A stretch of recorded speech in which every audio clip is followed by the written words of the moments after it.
And we managed to instill discipline. And let me tell you, you'll be surprised, in the year 2016-17, international ranking agencies graded AMU as the best university of the country. A university is judged by the research it does. The most important research we did was research for cleaning up the Ganga. I presented a paper to the Prime Minister. I said, you give us this responsibility, we'll clean the Ganga in 5 years. And how? Not by the sewage treatment plants which have been put. There are 140 sewage treatment plants across the Ganga. They've not been able to do anything. We said we'll clean it by green technology, and I've recently presented the same thing to the governor of Uttarakhand. Let us see what happens. And the second thing was desalination of seawater, brackish water. We've got the technology in Aligarh Muslim University, and we are waiting for somebody to accept it. I think it'll be adopted very soon. So I was on a mission to reform the university, and we did. Absolutely, that's stupendous work. And I'm also wanting to focus on how you've been able to reform madrasa education, particularly when, bringing in the bridge courses, bringing in students from the madrasa and providing them modern education and AMU. And how did this idea strike? See, I myself am a student of the madrasa. I started my education in a madrasa, went on to a school, St. Joseph's College, Nainital, and then on to NDA. And I have a soft corner for that institution. It has been demonized to a great extent. I understand it. But let me tell you that the madrasas need reformation straight away. And we wanted to start it with the students. So we started a thing called the bridge course in AMU, where we got 100 madrasa students every year, pass outs, gave them a dose of English and gave them a dose of information technology. And these students reformed totally. And they have now become, at the moment, we have about 1,000 students, madrasa students have done the bridge course. They are the agents of change. They are going back to the madrasas from where they passed out and said, look at us. It's not necessary to wear kurta pajama all your life. You can be dressed in a normal way, in a Western way. You can learn English. It is not anathema to Islam at all. Modernity is not. So this is a thing which is required, total reformation of the madrasas, which we managed to do. Yes, also, did you also face challenges from the traditional form of education at the madrasas? Were they also at this point of time sticklers of the education because they would not want to allow STEM education, modern education to be seeped into their traditional system? And how were you able to fight that stigma?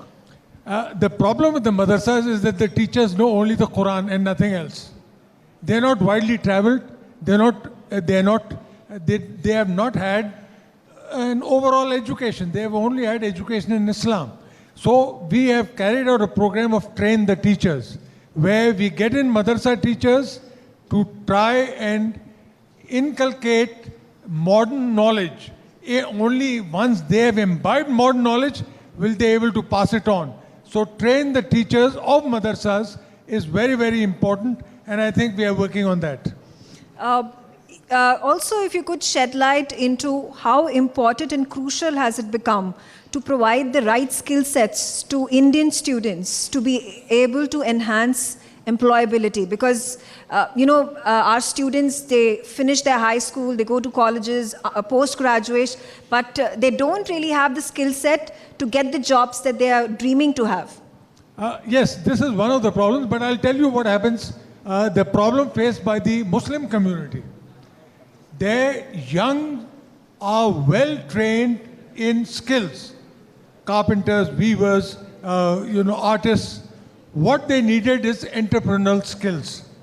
And entrepreneurial skills will only come if they have a knowledge of Hindi and English and information technology. So this is the thing. Now, the other extreme is students from other communities don't have these skills, but they need to, I think, college education should also include a course where they teach arts, where they teach, techniques for various things to manufacture. I think these are the reform is required both sides. Okay, all right. I'm also going to put into perspective the 2022 very important meeting that you had. You and other prominent members of the Muslim community met with the RSS chief Mohan Bhagwat. Now, what is the discussion that you had? Obviously, the headlines that were made was that there needs to be reconciliation between the Hindu and the Muslim community. Why do you think that meeting was important? I think that was a very important meeting. It continues, and we're having another one. We've had already two. Third one. See, the problem between both the communities is a lack of dialogue.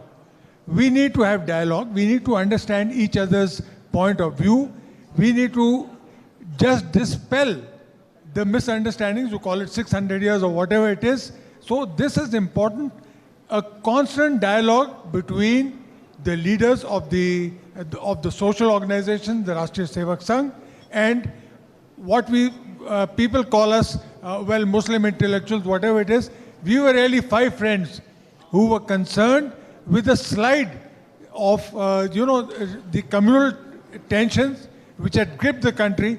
We want a peaceful India. We want India which will progress. We want an India which will assimilate all communities, all languages, all religions. I think this opening of the dialogue was essential, and it is going to continue. Don't expect immediate results. Results will not come immediately. It is a slow process, but we are very, very sure that will lead to a lot of understanding between both of us. Yeah, and how does this specifically lead to reform, education reform? Does this have a connection with the RSS chief coming about, making these tenets? You're saying these changes are going to be made. What are these changes and how are they related to education reform? Yes, the RSS chief had some misgivings. We clarified them. I think that it is a misunderstanding of what the madrasas are teaching.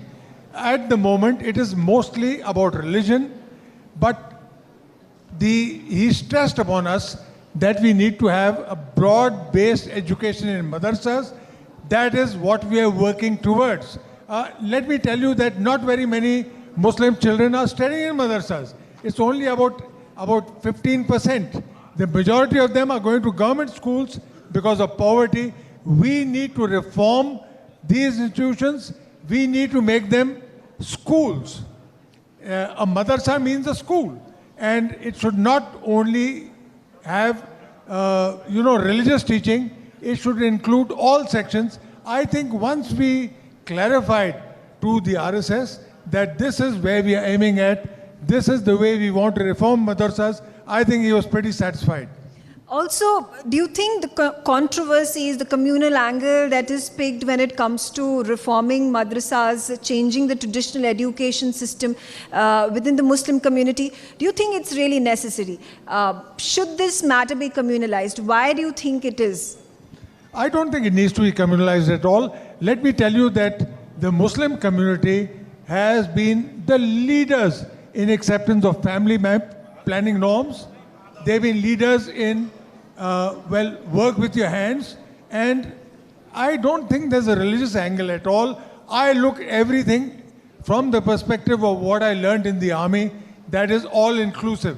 I mean, during the 1971 war, my regiment was in Longewala. Can you believe that 600 Rajput troops were led by 2 Muslims, 2 Christians, 1 Sikh and 1 Jew. The rest were, of course, of the majority community. That was the composition of my regiment. This is what we are trying to tell people. There is no discrimination. Of course, discrimination is against the less educated. This is the lesson which I have been trying to put across to my community and to the rest of India. Don't give the excuse of discrimination. If you are educated, nobody will stand in your path. Nobody will discriminate against you. I think that's the very important thing. India needs education. We are, Chandrama 3 indicated that we are on the path of progress. We are going to be the powerhouse of the world.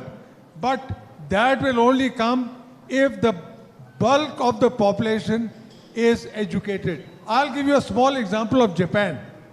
In 1852, when the first US steam-driven ship landed in a Japanese port, the Japanese woke up from their slumber of isolation and they decided that they must learn from everything across the world. They sent out people, they learned the English language, and in 1902, they defeated the Russian Navy. This was a big blow to European powers. So this is what education does. India is on the launch pad. We are going to be a modern nation, but we have got to improve the standard of schooling. I had already projected to Megha a slide which showed that countries which started at the same time as us, 1947, 1948, China, South Korea, Japan had been devastated. So they started again. And China, they started the same time as us. You know what the statistics are? About 90% of these countries which I have named, their students are high school products, 90%. What is the school ratio in India? Unfortunately, it is only 20 to 25%. This is as per the last census. College education, these countries, 50% are college graduates, ours about 10%. So we need to improve the facilities available to our young for school and college education. School is more important because once you have strengthened the foundation, and this is a foundation of a building, you don't have to worry about the superstructure. It will automatically have strength. If the foundation is weak, I'm afraid that building will tumble in a few years. Yeah. Yeah, and then what is it that these nations have done right, and what is it that we have been doing wrong to not be able to achieve the education level that they have? Well, we've not been doing anything wrong. The problems which we were confronted with, the large populations, these countries don't have such large populations. They concentrated, yes, one thing very, very important, and that was disassociation of or inclusion of religious leaders in education. What the Japanese did, they sent their monks to the United States, to Europe, and to the European countries, where they imbibed modern education. They did their PhDs, and they came back thoroughly impressed by what they saw, and they reformed their whole educational system. The religious leaders have a large impact on education, and religious leaders need to be modernized. They need to see what is happening in the world. They need to know how education is carried out. This is one of the very important facets. Absolutely, sir. Very aptly put. I'm out of time, but I thank you very much for that invigorating conversation with us about educating a new India to then reach to the higher pinnacles of success that India is going to become the global power in the years to come. But thank you very much, Lieutenant General Zameeruddin Shah, for joining us. For more such videos, subscribe to the NewsX YouTube channel, hit the bell icon.